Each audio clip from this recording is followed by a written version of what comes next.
ಇದು ಕಾಳಿಕಾ ಮಾತಾ ದೇವಸ್ಥಾನ. ಇದು ಇರೋದು ಬಂದ್ಬಿಟ್ಟು ಹೊಸಕೋಟೆ ತಾಲೂಕು, ಭಕ್ತರಳ್ಳಿ ಗ್ರಾಮ, ಬೆಂಗಳೂರು ಗ್ರಾಮಾಂತರ ಜಿಲ್ಲೆ.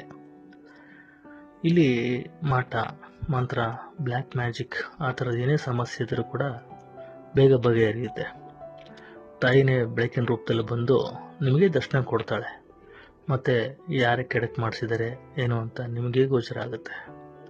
ಇಲ್ಲಿ ಕಾಫಿ, ತಿಂಡಿ, ಊಟ, ಉಪಚಾರ ಎಲ್ಲವೂ ಇದೆ. ಮತ್ತು ಇಲ್ಲಿ ದುಡ್ಡಿಗೆ ಯಾರೂ ಆಸೆ ಬೀಳಲ್ಲ, ಅದು ಮುಖ್ಯವಾಗಿರೋದು. ಮತ್ತು ಇಲ್ಲಿ ಮೋಸ ಮಾಡೋ ಜನ ಅಂತೂ ಇಲ್ಲವೇ ಇಲ್ಲ. ಧಾರಾಳವಾಗಿ ಬಂದು ತಾಯಿ ಪೂಜೆ ಮಾಡಿಕೊಂಡು ನೆಮ್ಮದಿಯಾಗಿ ಮನೆ ಸೇರ್ಕೋಬೋದು. ಬನ್ನಿ, ತಾಯಿ ದರ್ಶನ ಮಾಡಿ. ಎಲ್ಲರೂ ಒಳ್ಳೆಯದಾಗಲಿ. ಸರ್ವೇ ಜನ ಸುಖಿನೋ ಭವಂತು. ಥ್ಯಾಂಕ್ ಯು, ಧನ್ಯವಾದಗಳು.